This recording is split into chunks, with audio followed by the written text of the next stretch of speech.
Does science disprove God? These weeks we've been looking at evidence for the existence of God. And we've talked about the cosmological argument, asking the question, why is there something instead of nothing? How can everything we know exists have come into being from nothing unless there was a cause, an uncaused first cause?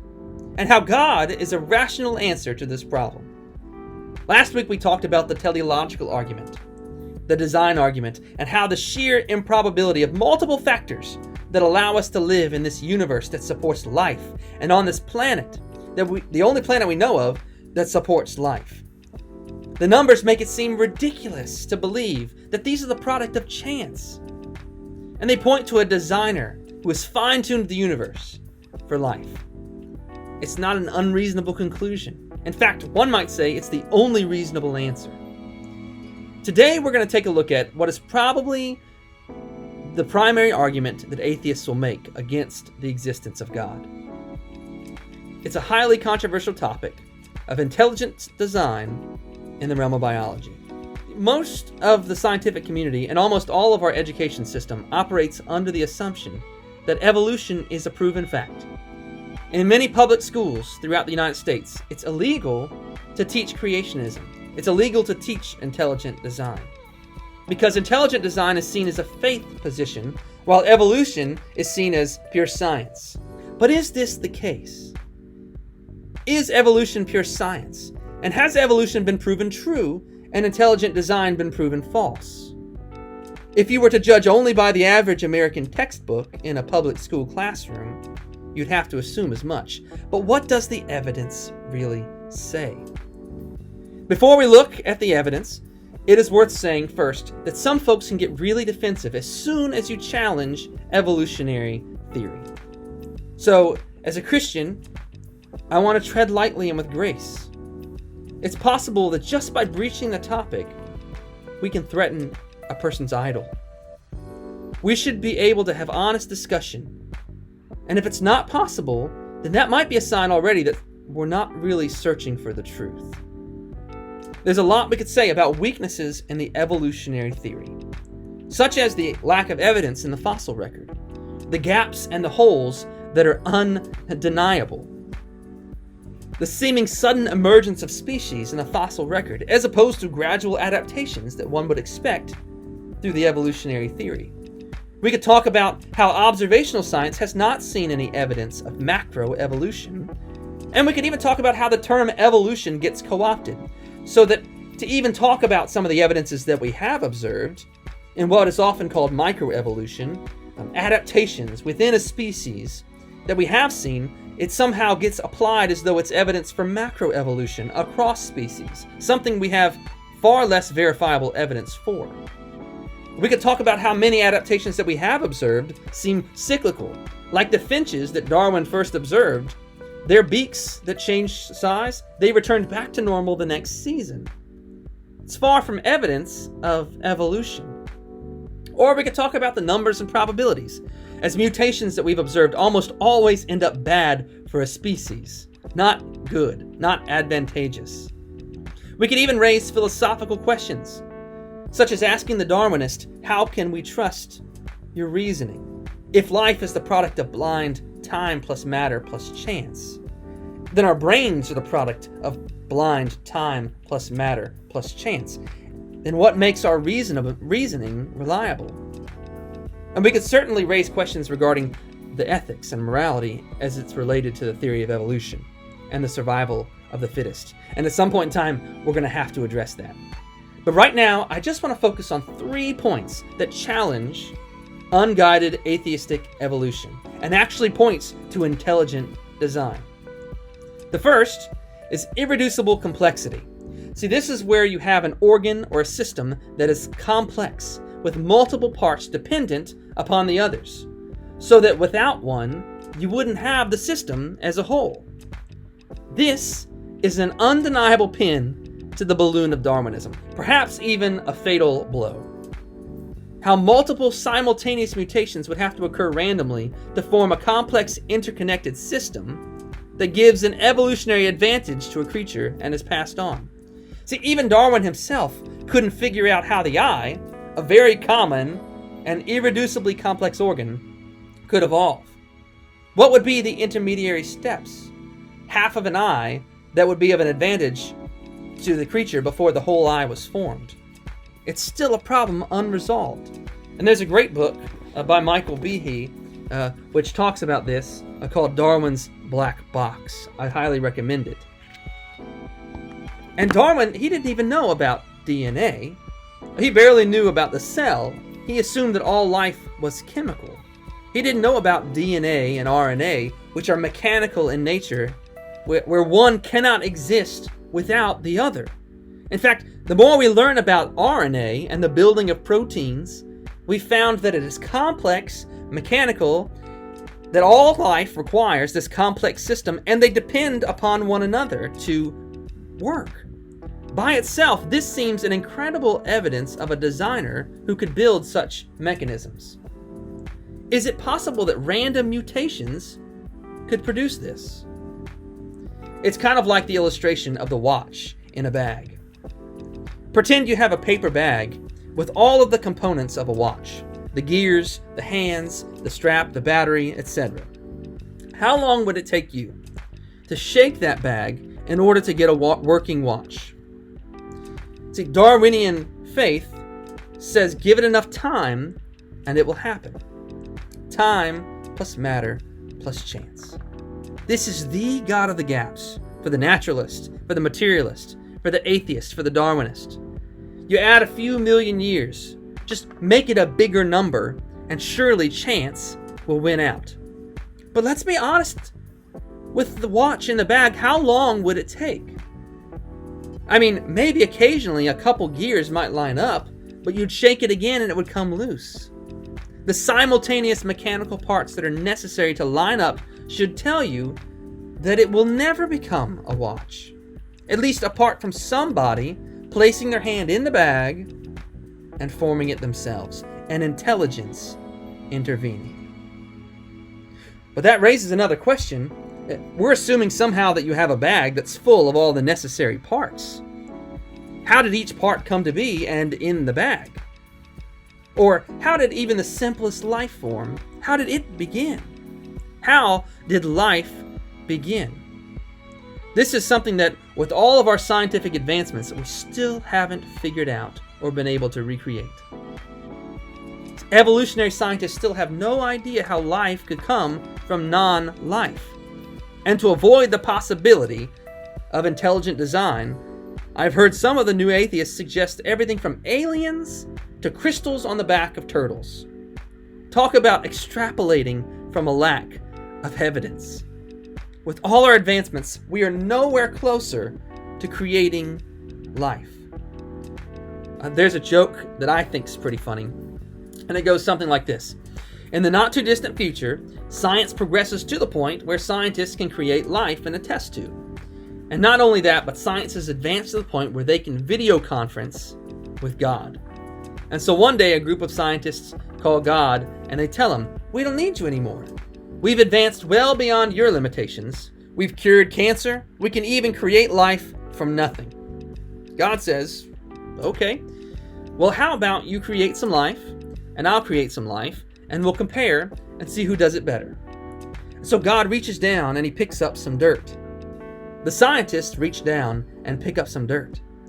And God turns to them and says, get your own dirt. Seriously, scientists have yet to discover or replicate life from non-life. With all the tools and the intelligence at their disposal, and yet the prevailing theory is that somehow it's the product of random, unintelligent chance. When Darwin made his theories, he believed that life was inherently chemical, something that could be created in a test tube. But we have learned something over the past decades, and that is that life is not at its basic building block chemical, it's informational. DNA, like complex computer code. DNA is language, not random letters, but highly precise data that makes up the building blocks of every living thing. It has greater storage capacity than any system man has ever created. 1 gram of DNA has the storage capacity of approximately 500,000 movies. The simplest life form that we've discovered has the equivalent of 1,000 encyclopedias of data. The human body, which is made up of roughly 100 trillion cells, the DNA of each cell approximately 9 feet long if you were to string it together as a text. All the DNA in your body strung together would reach from the sun and back about 70 times. That is a very long sentence. There's a famous experiment where researchers hypothesized that if you put a bunch of monkeys in a room with a typewriter, enough time, and enough typewriters, and enough monkeys, by blind process, they would type out the works of Shakespeare. And it's actually been tried. They put a bunch of monkeys for a long time in a room with a bunch of typewriters. What do you think happened? Well, apart from the monkeys destroying the typewriters and defecating on the keyboards, the monkeys actually did eventually produce 6 pages of text. A random string of A's, L's, M's, and J's, and a single S. Not one word. Nothing coherent. Seth Lloyd, a quantum computational theorist, mathematically computed how much information could arise by chance, given all the resources of the universe. Given all the resources of the universe, chance alone could not produce all the works of Shakespeare. Not one work, not a page, not a paragraph. At most, he computed it could produce 4 lines of Shakespeare. Hardly the 1,000 encyclopedias that we find in the simplest life form. The truth is, we trace information back to its source, we find a mind and not a blind process. If you were to go walking in the woods and saw carved into a tree, Matt loves Mary Hannah, would you assume that it was the product of an intelligence or chance? 4 words. What would you assume? How about if you find 1,000 encyclopedias worth of words? Isn't it incredible that word and language is exactly the process through which the Bible says God created the world and life? Psalm 33:6 says, "By the word of the Lord the heavens were made, and by the breath of his mouth all their host." In the Bible it says we were made in the image and likeness of God. And look at John chapter 1. In the beginning was the Word, and the Word was with God, and the Word was God. In him was life, and the life was the light of men. How is it that thousands of years before DNA was ever discovered, we have a book that suggests that we are in fact created by and consisting of language, words, and text? It's something to think about. Now, I'm not saying that evolutionary theory doesn't have its place. I'm not even saying that it's impossible to reconcile evolutionary thought and intelligent design, or to reconcile some form of guided evolution and the Bible. It doesn't say that God didn't make creatures through this process, especially when we talk about adaptations within a species or microevolution. In fact, I would encourage you to check out the work of Francis Collins. He was the head of the Human Genome Project, who was an atheist who came to Christ through looking at DNA. He, like many others, believe that the evidence points to evolution as a guided, not random, but a guided process. It would be intellectually dishonest for me to say that there's no evidence that adaptations, or at least microevolutions, exist. But I am saying this. I'm saying, based on the evidence, or the lack thereof, it is problematic that many of our universities and education systems consider atheistic evolution to be a foregone conclusion. In many of our schools and universities, intelligent design is seen as a laughable god of the gaps. If you ever want to have your eyes opened to the blind bias of the university system and the establishment, I encourage you, watch the documentary Expelled, No Intelligence Allowed. It is eye-opening. Or read a book by the author Philip Johnson. He's got many books about this very topic, about the religion of Darwinism and how it permeates our society. Does science disprove God? To the contrary. DNA, life from non-life, irreducible complexity, the mechanisms present in even the simplest forms of life in RNA and DNA, all this points to an intelligent designer. I like the way that agnostic physicist David Berlinski responds to Richard Dawkins' God delusion. On the inside of his book, he writes this: "Has anyone provided a proof of God's inexistence? Not even close. Has quantum cosmology explained the emergence of the universe and why it is here? Not even close. Have the sciences explained why our universe seems to be fine-tuned to allow for the existence of life? Not even close. Are physicists and biologists willing to believe anything so long as it is not religious thought? Close enough. Has rationalism and moral thought provided us with an understanding of what is good, what is right, and what is moral? Not close enough.